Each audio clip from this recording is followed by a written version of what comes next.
नमस्कार क्लास। आज की क्लास में हम बहुत इंपॉर्टेंट टॉपिक डिस्कस करने वाले हैं। मैं जानता हूँ कि टाइम ज़्यादा है, कम है, 10 तारीख को हमारा पेपर है। सो कुछ टाइम में हमें जल्दी सिलेबस करना है। जल्दी मैं कहूँगा नहीं, मैं ये कहूँगा कि हमें कुछ बढ़िया से प्रैक्टिस करना है। प्रैक्टिस में सबसे पहले इंपॉर्टेंट टॉपिक्स में मैं आपको कुछ पॉइंट्स बताना चाहूँगा। उससे पहले आपकी प्रॉब्लम को डिस्कस कर लेते हैं। सबसे पहले क्वेश्चन ज़्यादा सॉल्व करना है। मतलब बच्चे ज़्यादातर मुझसे बोलते हैं कि सर क्वेश्चन सॉल्व नहीं कर पा रहे, तो कोशिश करो कि ज़्यादा से ज़्यादा क्वेश्चन सॉल्व करो। सर सॉल्व कैसे होंगे? फॉर्मूला या मेथड बहुत ज़्यादा अच्छे से याद करो, क्योंकि फॉर्मूले याद कर लिए तो आपके क्वेश्चन सॉल्व होंगे। अब याद नहीं हो रहे तो इसकी एक ट्रिक होती है। ट्रिक बहुत सिंपल है। ट्रिक में सबसे पहले आपको फॉर्मूले को 3 से 4 बार लिख के याद कर लेना है। 3 से 4 बार हर एक फॉर्मूले को याद करना है।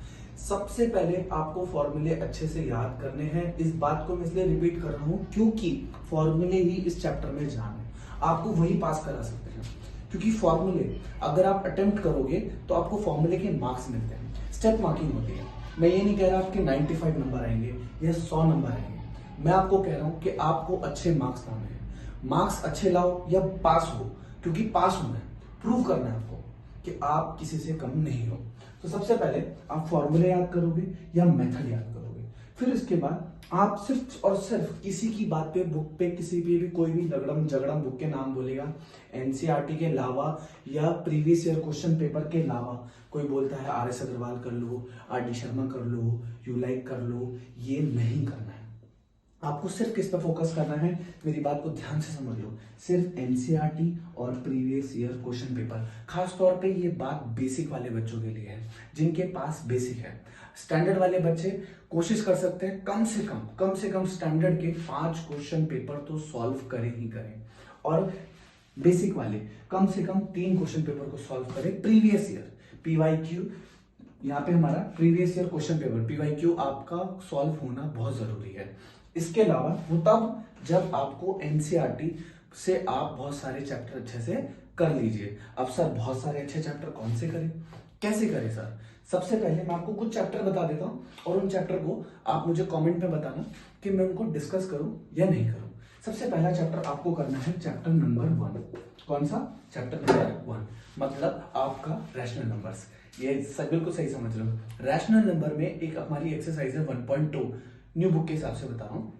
उसमें आपका इर्रेशनल का टॉपिक है। इर्रेशनल नंबर को प्रूव करने के लिए √2, √3 ये टॉपिक आप देखते होंगे, आपने प्री बोर्ड्स में देखा होगा, आपके पेपर में आते ही आते हैं। तो आपको इसको प्रैक्टिस करना है। ये 3 मार्क्स में आएगा, तो आप मार्क्स वाइज पढ़ो। आप देखो कि किसमें आपको मार्क्स स्कोर करने हैं। समझ में आया? फिर दूसरा आ जाता है हमारा पॉलिनोमिनल्स। कौन सा आ जाता है गाइस? रिपीट करो क्लास। हमारा सबसे पहले आ जाता है चैप्टर 2, मतलब पॉलिनोमिनल्स, और चैप्टर 1। ये अगर आपने चैप्टर 2 अच्छे से करा प्रैक्टिस, तो इसका मतलब है कि आपको 2.2 एक्सरसाइज को बहुत अच्छे से प्रैक्टिस कर लेना। पहला क्वेश्चन और दूसरा क्वेश्चन दोनों के 3-3 या 4-4 क्वेश्चन प्रैक्टिस कर लो, जिसमें आपका चैप्टर 2 में है ना ax² plus bx plus c equals to 0। ये टॉपिक है उसमें। ये टॉपिक को प्रैक्टिस करोगे, फैक्टराइज करोगे, स्प्लिट करना सीखोगे, और नहीं आएगा तो मैं आपके साथ बना हुआ हूं, दोनों मिलके सॉल्व करेंगे। हम सब मिलके सॉल्व करेंगे, क्योंकि वो करना, प्रैक्टिस करना बहुत जरूरी है। इसके बाद मैं आपको सिर्फ इंपॉर्टेंट टॉपिक बता रहा हूं, जो आपको 5 तारीख से पहले या 6 तारीख से पहले आपको ये खत्म कर देने हैं। खास तौर पे बेसिक वाले बच्चे इस बात ध्यान रखिए कि बेसिक वालों को बहुत अच्छे से प्रैक्टिस करनी है, और स्टैंडर्ड वालों को भी हम साथ में लेके चलेंगे, क्योंकि स्टैंडर्ड वाले बच्चों का पेपर हार्ड आता है। हार्ड आने के साथ साथ मतलब ज्यादा प्रैक्टिस करनी है, और प्रैक्टिस का मतलब कि ज्यादा से ज्यादा क्वेश्चन सॉल्व करने हैं, फॉर्मूला मेथड करना है, ओनली एनसीईआरटी करनी है, और प्रीवियस ईयर के क्वेश्चन पेपर करने हैं। इसके अलावा मैं आपको चैप्टर्स बताते जा रहा हूँ, चैप्टर 1, 2 और थ्योरम। क्या करना है आपको? थ्योरम करनी है आपको बहुत अच्छे से। थ्योरम कौन सी करनी है सर? बीपीटी करनी है। क्या करनी है? बीपीटी, मतलब आपको बेसिक प्रोपोर्शनेट थ्योरम करनी है। और इसके अलावा 6.1 के अलावा आपको करना है सर्कल चैप्टर में थ्योरम। समझ में? सर्कल चैप्टर की थ्योरम 10.1 और 10.2, अगर मैं गलत नहीं पुरानी बुक से, और नई बुक है में शायद 9.1 थ्योरम होगी और 9.2 थ्योरम होगी। आपको इसको प्रैक्टिस करना है। थ्योरम पिछली बारी भी आई थी प्री बोर्ड्स में, अगर आप देखोगे फर्स्ट टर्म के कुछ प्राइवेट स्कूल के बच्चों में भी आई थी। तो आपको बहुत अच्छे से प्रैक्टिस करनी है।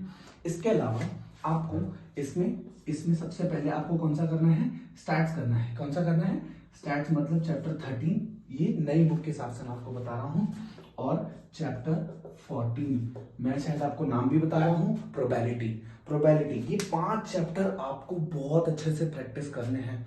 अगर आपको पता है कि आपको क्या करना है, वो बहुत जरूरी है। सो बने रहिए, आपसे मैं नेक्स्ट वीडियो में मिलता हूँ। अलविदा।